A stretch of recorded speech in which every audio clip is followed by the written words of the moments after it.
Hey everyone, Terry Cutler here. And as you're well aware, tax season is upon us, and the scammers know about this as well. So I just want to give you a quick heads up about a scam that's circulating yet again, where you may have received a call from the IRS or the Canada Revenue Agency saying that you've got unpaid taxes and that there's a warrant out for your arrest, and if you don't pay the money now, you're going to become arrested and you're going to get a bad record and everything else.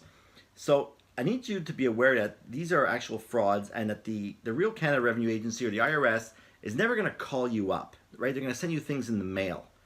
So if you receive a call from these fake scammers, just hang up on them. Or if you get a voicemail, don't bother calling them back. And hopefully you can avoid that scam too, because a lot of people are falling for this trick. So if you received a phone call or a voicemail from one of these guys, I'd love to hear about it. So leave your comments below this video, and hopefully we can all avoid this scam as well. So I'll see you in the next video.